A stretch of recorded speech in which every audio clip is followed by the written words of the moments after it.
Exaltamos com louvores. Palavra de Deus em Atos capítulo 2. Nós, domingo passado, começamos a pregar nos versículos 42 a 47. Tem dois tópicos ainda do sermão que nós não terminamos domingo, né? Pregamos 3 tópicos, ficaram faltando 2. Vou fechar essa palavra hoje para nós darmos continuidade a essa série de mensagens sobre o livro de Atos, a igreja transformando o mundo. A igreja somos nós. A igreja não é a parede, a igreja não é o banco, a igreja não é o templo, a igreja são as pessoas. Então Atos vai retratar a igreja transformando o mundo, ou seja, os cristãos transformando o mundo, os cristãos sendo usados pelo Espírito Santo para transformar o mundo. E nos versículos 42, eu vou ler do versículo 42 a 47, que diz assim: eles se dedicavam ao ensino dos apóstolos, e à comunhão, e ao partir do pão e às orações. Todos estavam cheios de temor, e muitas maravilhas e sinais eram feitos pelos apóstolos. Os que criam mantinham-se unidos e tinham tudo em comum. Vendendo suas propriedades e bens, distribuíam a cada um conforme a sua necessidade. Todos os dias continuavam a reunir-se no pátio do templo, partiam pão em sua casa e juntos participavam das refeições com alegria e sinceridade do coração, louvando a Deus e tendo a simpatia de todo o povo. E o Senhor lhes acrescentava diariamente os que iam sendo salvos. O Senhor aplique essa palavra em nossos corações. Amém? Vamos orar ao nosso Deus. Feche os seus olhos onde você está agora. E peça a Deus para que essa palavra, nessa manhã, fale aos nossos corações. Fale ao meu coração, ao seu coração, aos corações de todos quantos estão aqui. Que essa palavra seja ministrada no poder, na unção, na graça do Senhor. Peça a Deus também para tirar qualquer bloqueio do teu coração, do teu ouvido, dos teus pensamentos, para receber agora a palavra do Senhor. Fale com o Senhor.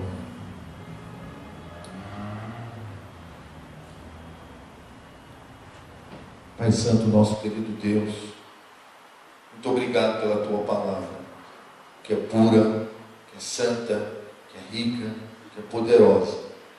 Que essa palavra agora, Senhor, não encontre nenhuma resistência em nossos corações. Que todo e qualquer bloqueio, toda e qualquer resistência agora caia por terra. E que, ó Deus, todo intento maligno em não permitir que ouçamos a tua voz agora também caia por terra. E que aqui, Senhor, possamos ouvir a tua palavra em nome de Jesus. Pode sentar. Esse livro é um livro extraordinário, né?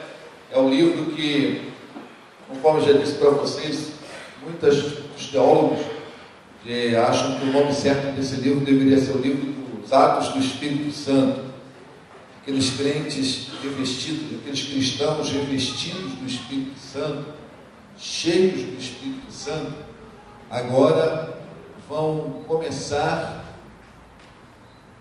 a obra dos cristãos no mundo.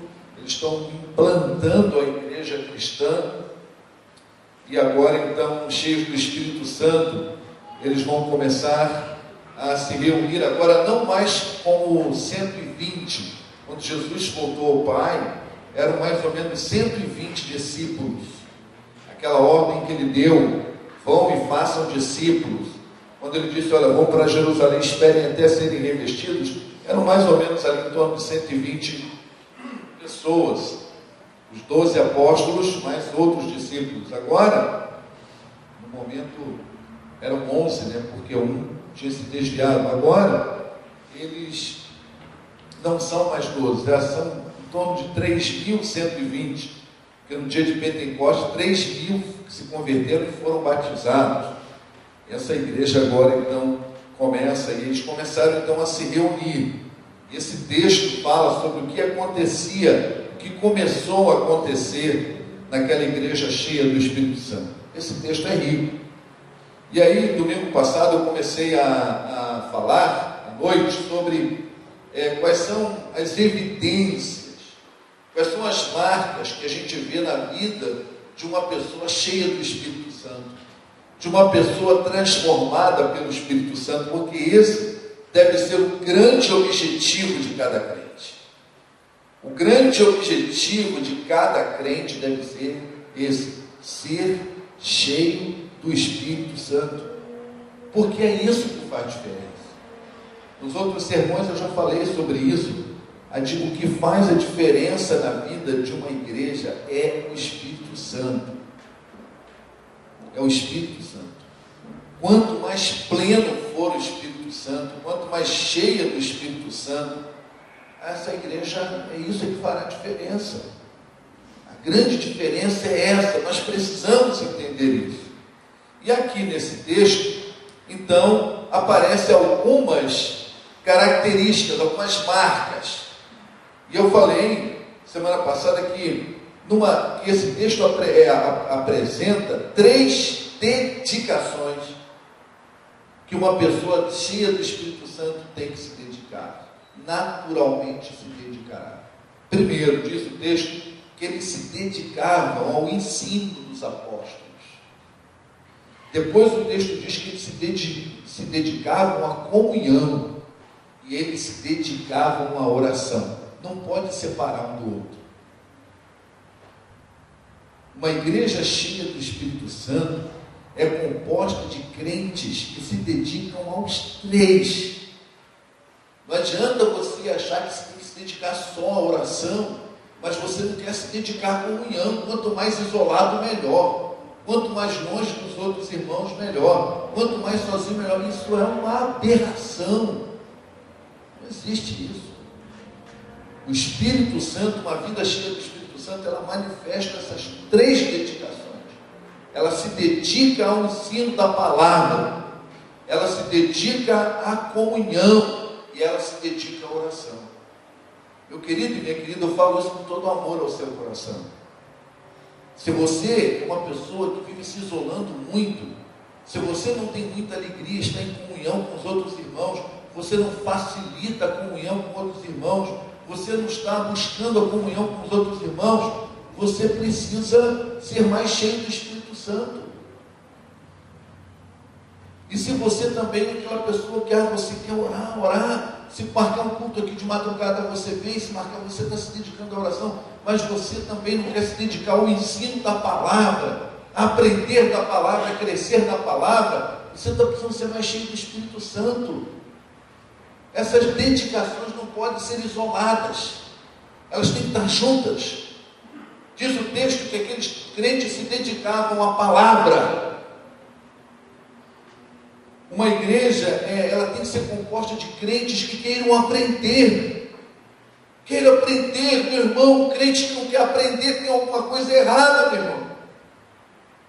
Um crente que não quer aprender da Bíblia tem alguma coisa errada na sua essência. Como um crente em Jesus. Porque o crente tem que querer aprender da palavra. O Espírito Santo produz esse desejo, essa sede. E eles então se dedicavam ao ensino. Estavam ali, os apóstolos ensinavam, estavam ali. Semana passada, eu falei aqui que quando a gente não se dedica muito ao ensino da palavra, a gente acaba engolindo uma heresia aqui, engolindo outra heresia ali, engole uma heresia aqui, engole outra heresia acolá, e você não tem noção do mal que isso pode trazer para a sua vida. Eu conheço pessoas que hoje estão com a vida arrebentada por causa de heresia.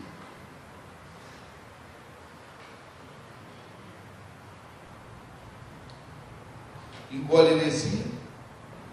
E aí vai viver em função daquele ensino herético que está recebendo e acaba tendo a vida arrebentada. Então, é muito importante que uma igreja, para ser relevante, se dedique ao aprendizado da palavra. Aprender a palavra.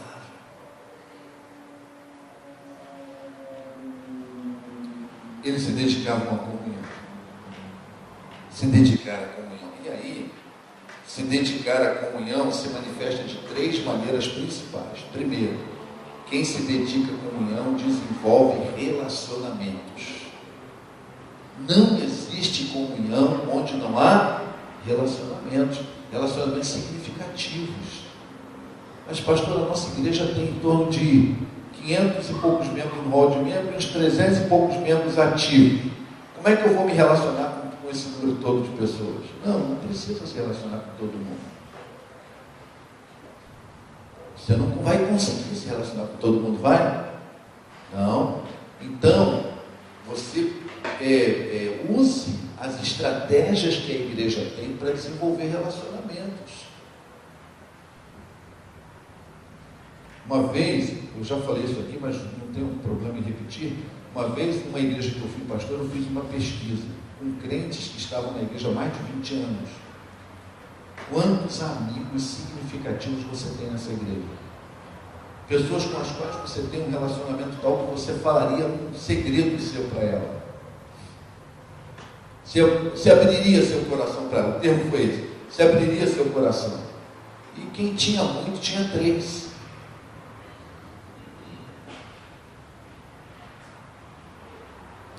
Isso não é coisa do Espírito Santo.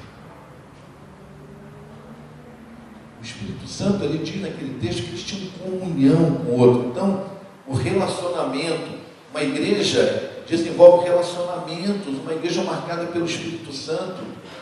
Uns crentes cheios do Espírito Santo não vai querer ficar sozinho naturalmente. Um crente cheio do Espírito Santo vai querer se unir a outros irmãos.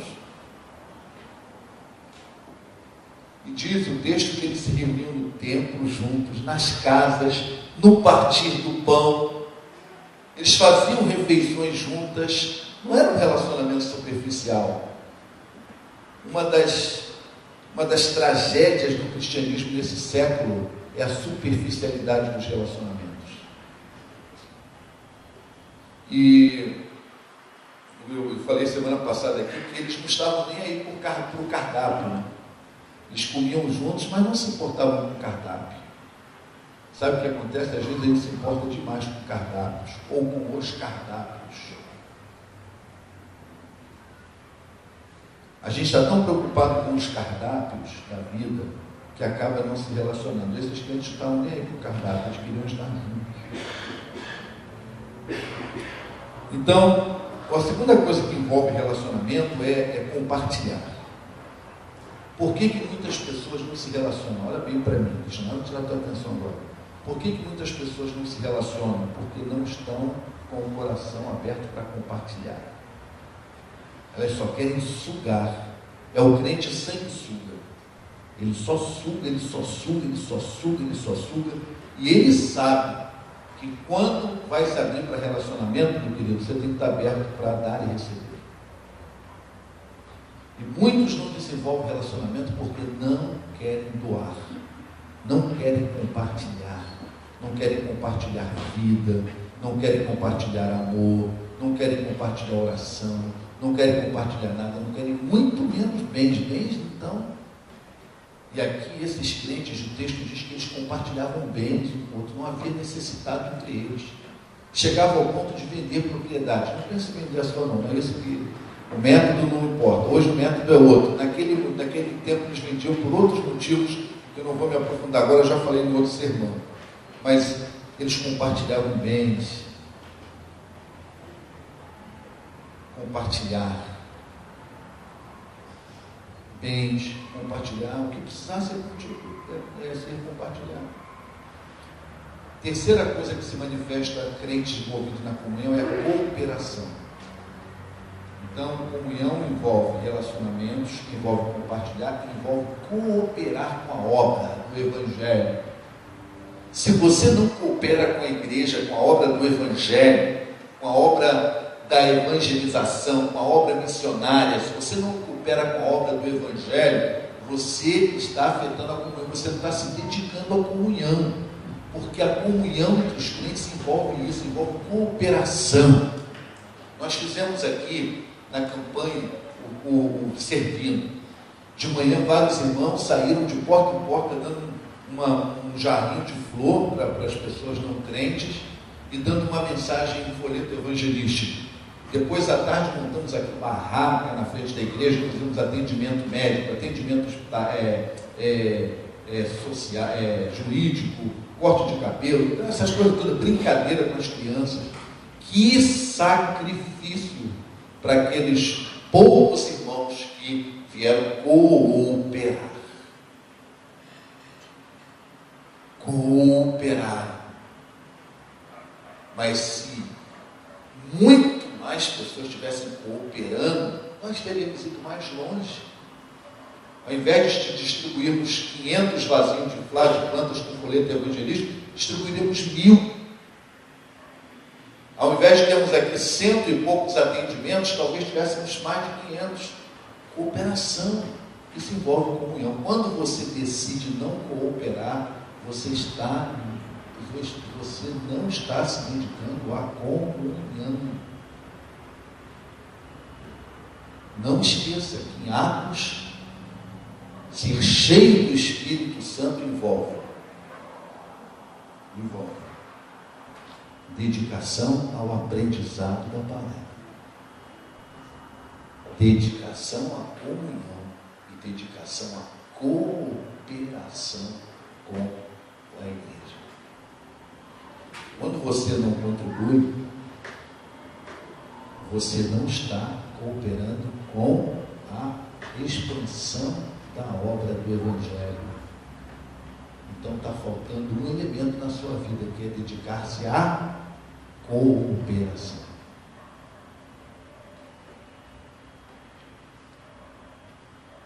Também falei uma coisa que diz o texto, é que havia temor no coração deles. O que é temor? Temor a Deus. O que é temor a Deus? Temar a Deus é levar Deus a sério.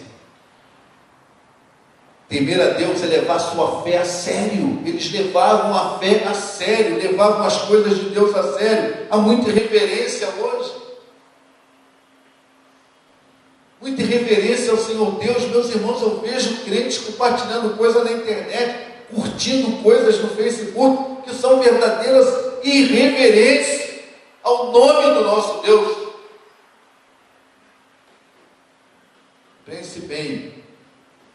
Nós precisamos compreender a santidade de Deus, a majestade de Deus, para não banalizar as coisas de Deus.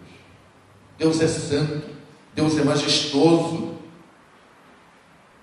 E sabe qual é uma das maneiras que demonstra a nossa irreverência? É a maneira como vamos à igreja. Se você vai à igreja como vai no teatro, você vai na igreja como se fosse num buffet. Como é que é a igreja como se fosse no teatro? Aquilo que eu gosto eu aplaudo, aquilo que eu não gosto eu vaio. Igreja não é lugar de vaia. Igreja não é lugar de vaiar. Claro que você vai com o coração. Porque se vaiar assim, o pastor vai ver. Ou o diabo vai ver, alguém vai ver. Igreja não é lugar disso. Igreja é lugar de adoração a Deus. Você tem que crer que quando você vem à igreja, você vem para adorar a Deus, para ouvir o que Deus vai dizer, te agrade ou não. Igreja não é teatro, igreja não é buffet. De ficar tirando o que eu gosto, não, o que eu gosto eu como, o que eu não gosto deixa para outro comigo. Não, eu gosto disso, não. É isso. Não é você que define o que você vai receber, é Deus que define o que vai colocar no seu coração, na sua vida. É como se você entrasse num restaurante aquilo e dissesse assim, hoje eu vou comer isso tudo. Não, é o seguinte, é como se você entrasse num restaurante e alguém dissesse assim para você, hoje você aqui nesse assunto não vai comer o que você quer, você vai comer o que é bom para você. Igreja é assim.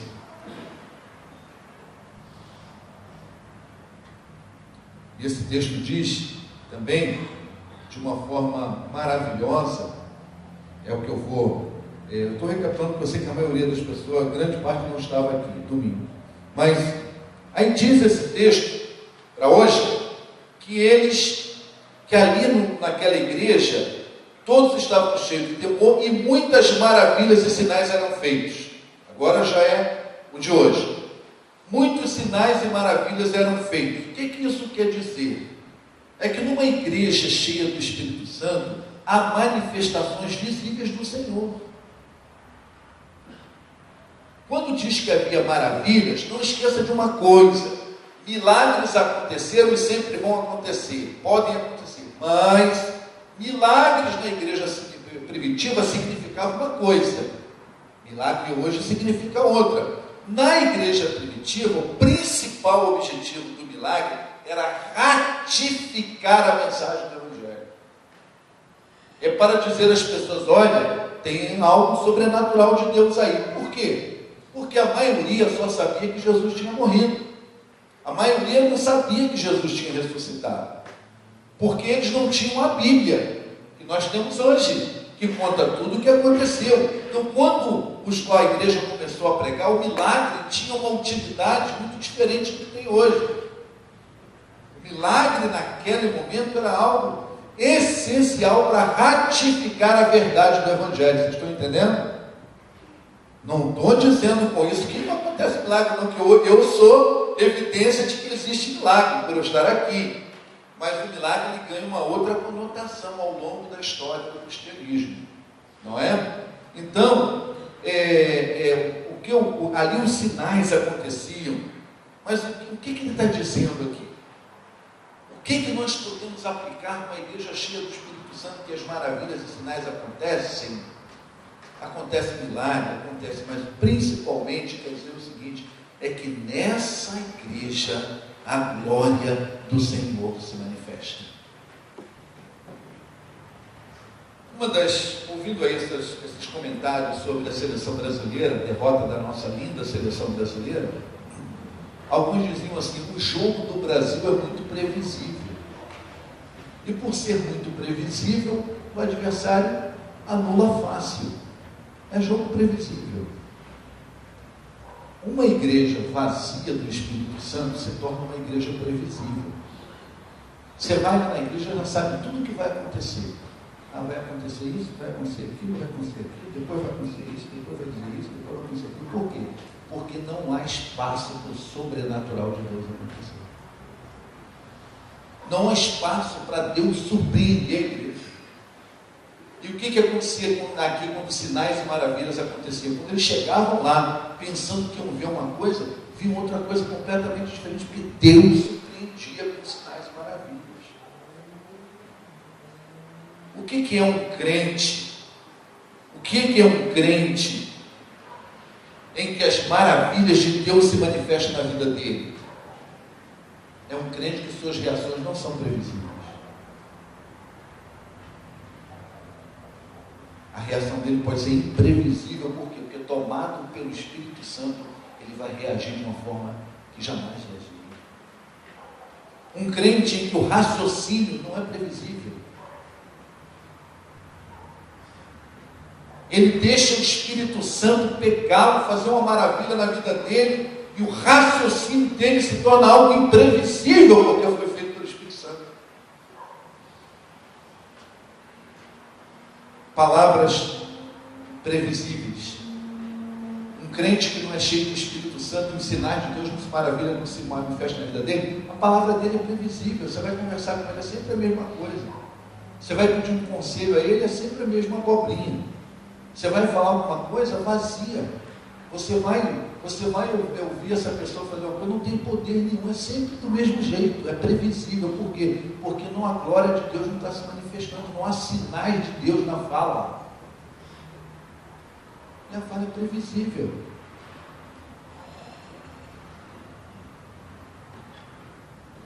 Pessoas cheias do Espírito Santo, quando os sinais e maravilhas acontecem na vida da igreja, porque ela é composta de pessoas que elas são pessoas insuperáveis.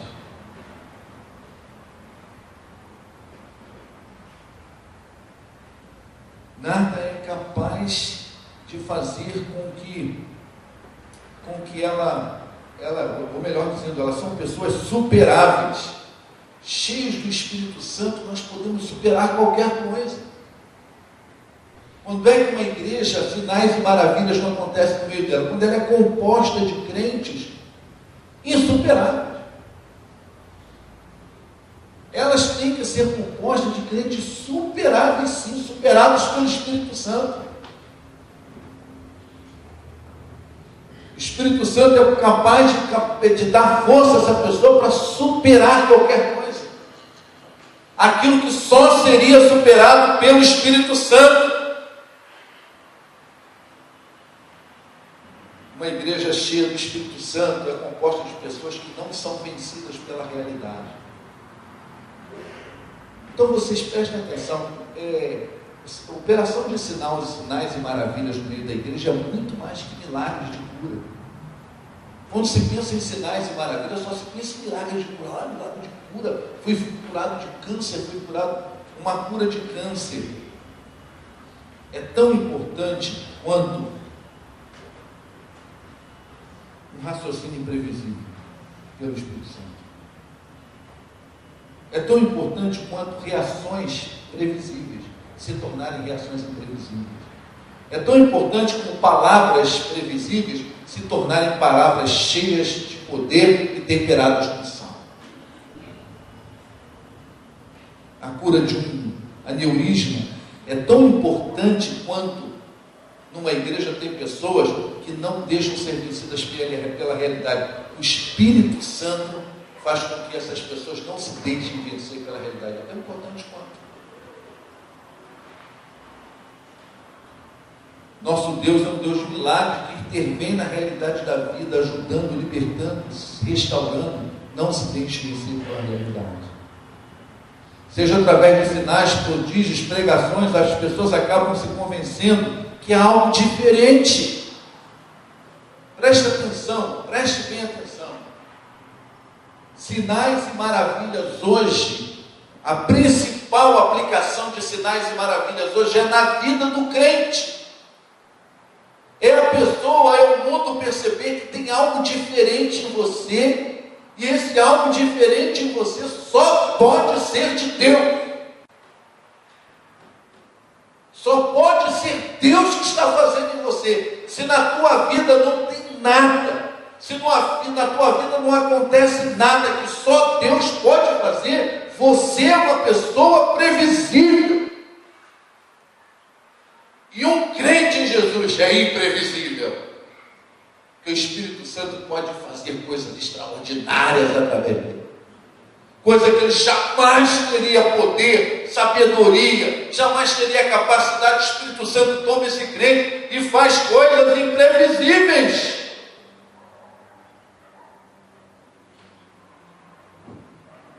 O crente cheio do Espírito Santo é imprevisível. Meu irmão, minha irmã, as pessoas que estão se relacionando com você, seus amigos, seus parentes, seus vizinhos, elas percebem que tem algo acontecendo com você e em você que é diferente, que só o Espírito Santo poderia estar fazendo. Não pense que manifestação de sinais é só milagre de cura física. É tudo aquilo que acontece na nossa vida que se torna visível ao mundo, que só Deus poderia estar fazendo.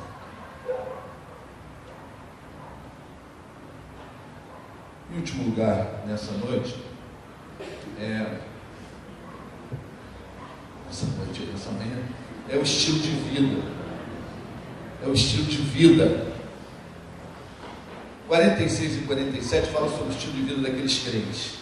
Diz assim: todos os dias continuava a reunião no pátio do templo, partiam pão em suas casas, juntos participavam das refeições com alegria e sinceridade de coração, louvando a Deus e tendo a simpatia de todo o povo. E o Senhor ia acrescentando à igreja as pessoas que iam se convertendo dia a dia. Os irmãos aqui, eles eram crentes que, olha o que caracterizava o estilo de vida deles: louvor, alegria e sinceridade de coração. Todos aqueles crentes cheios do Espírito Santo tinham essas três manifestações. O estilo de vida dele, a característica da vida deles eles eram crentes que tinham estilo de vida de louvor, eles viviam louvando a Deus, eles tinham alegria que vinha do Espírito Santo, porque das manifestações do fruto do Espírito Santo na nossa vida é alegria, e eles tinham sinceridade de coração, ou seja, eles tinham, e aí aquilo atraía as pessoas para Jesus, aquilo atraía a todos, porque as pessoas olhavam e diziam, mas como é que num grupo desse que já tem mais de 3.000 pessoas, eles vivem assim mais uns com os outros? Como é que eles vivem louvando a Deus? Como é que eles vivem adorando a Deus? Eles têm tantas dificuldades, eles têm tantas necessidades. Só para os irmãos terem uma ideia, Jerusalém era uma cidade pobre, e muitos desses crentes não voltaram mais para a cidade de origem deles. Muitos continuaram ali. Jerusalém não era um grande centro comercial. Os apóstolos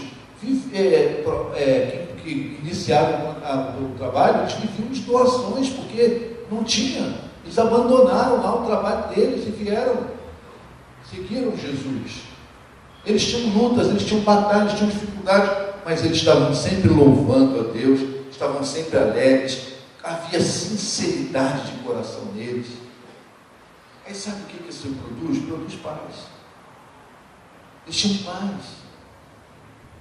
Uma das grandes diferenças que um crente faz na vida,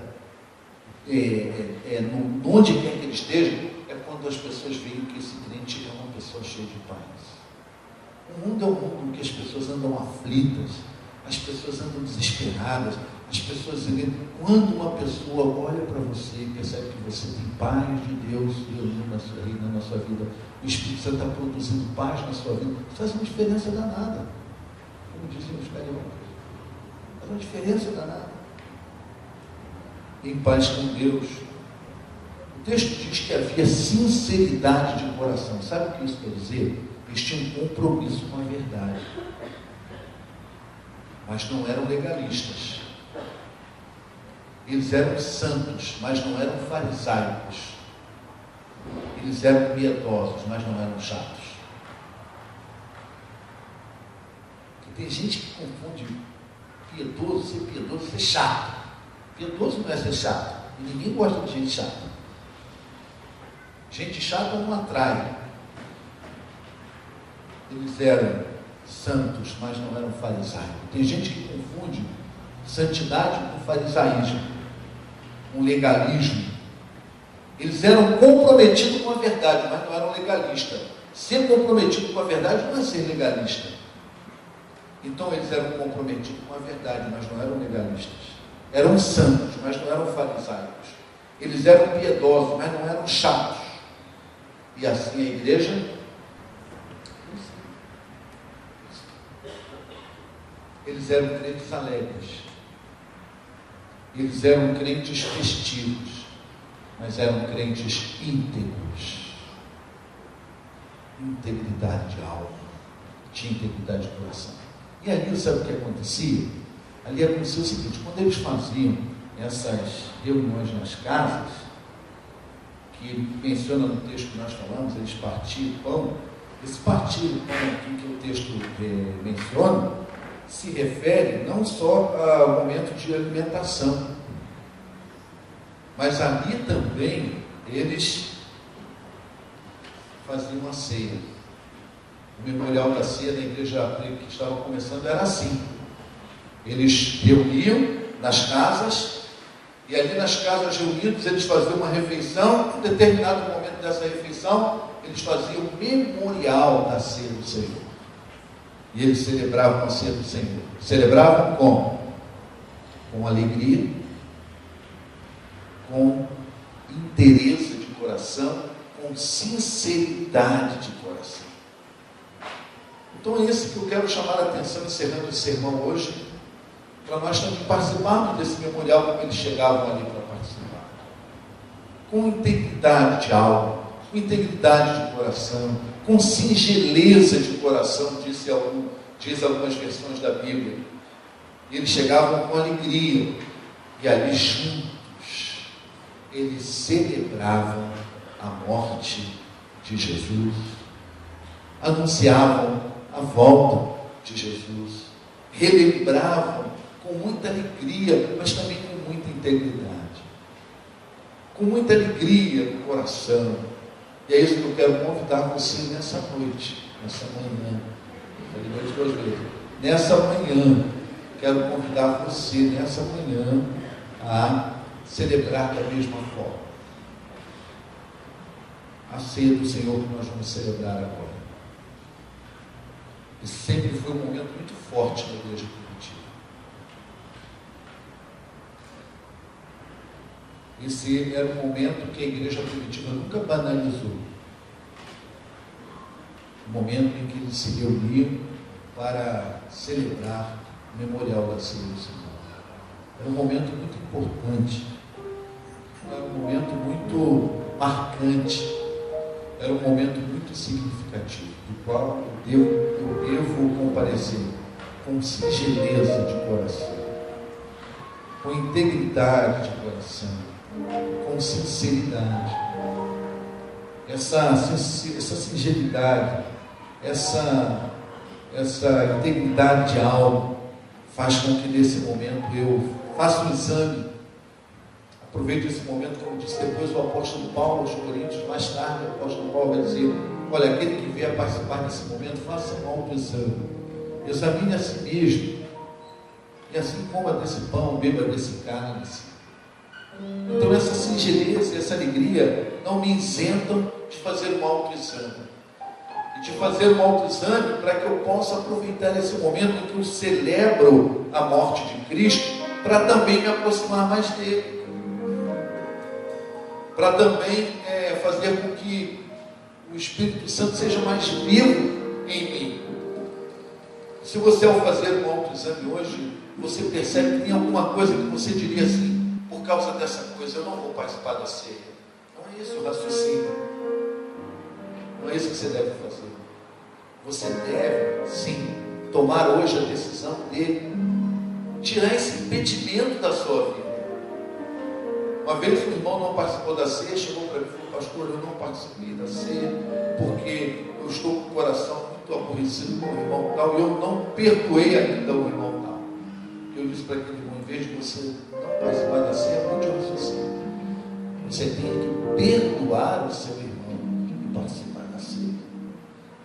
Ah, eu não participei da ceia, disse para mim outra uma vez, porque eu não estou bem com Deus, eu estou um pouco afastado de Deus, esse então não é o raciocínio certo. O raciocínio certo é: volte para Deus hoje, agora, confesse os seus pecados, peça perdão a Deus, e hoje volte para o Senhor e participe com alegria e singeleza de coração, louvando a Deus com alegria.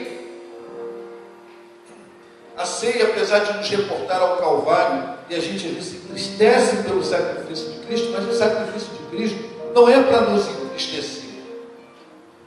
O sacrifício de Cristo é para que nós nos alegremos, porque ali Ele pagou o preço do nosso pecado, e nós só podemos ser salvos porque Ele morreu por nós, senão nós estaríamos condenados.